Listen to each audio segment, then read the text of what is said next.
Down by the harbor, Nazareth way,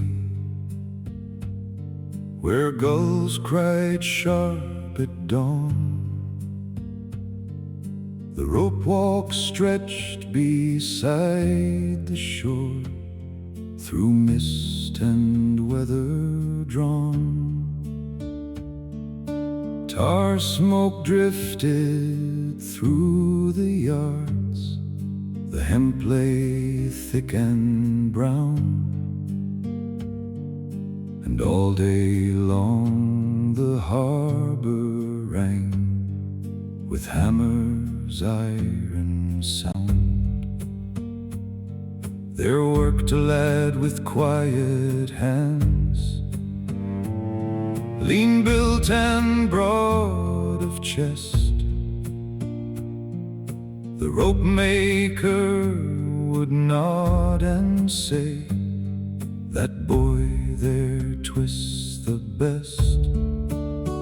No lordly blood ran through his line, no warrior's fame had he, only the strength of common men who live beside the sea. He walked the rope walk mile on mile, with fibers rough and long, drawing strand through hardened palms, till every cord grew strong. The dockmen joked and cursed and drank, the old men spat and swore, but Christ worked silent through the dusk, and always asked for more. For every sailor knows full well, a rope can mean your breath. One fraying strand in storm-black seas may drag a crew to death. So Christ would test each woven line with steady, watchful eye, as though the lives of unknown men upon that cord would ride. He learned the knots the shipmen used, the anchor hitches fast, the heavy coils that hold through squalls when all else breaks at mast. And weathered sailors watched him work with something near to awe, for never once did Nazareth leave weakness in a draw. At evening by the harbor fire, the younger men would crowd to hear him speak of wider things beyond the storm and cloud. Not like the temple scholars spoke with polished tongues and pride, but plain and deep as sounding waves upon the midnight tide. One drunken fisherman once laughed, "What good are ropes and dreams?"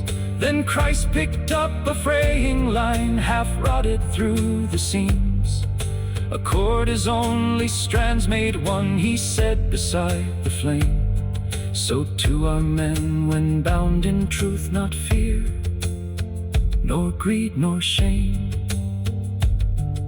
The winters came, the winters passed, the harbor seasons turned, and all who worked the rope walk there felt something fierce had burned inside the quiet craftsman lad, whose shoulders bore the load, like one already meant to walk a harder, darker road. Then one dawn Christ left Nazareth, and all the harbor side. No trumpet blew, no banners waved, he simply turned and strode.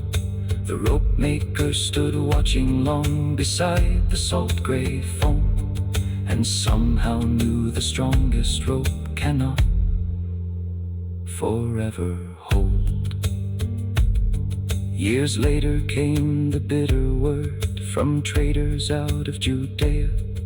The carpenter was crucified by rulers filled with fear, and old rope men stood silent then, with tar black caps in hand, for they had known the strength of him better than many men.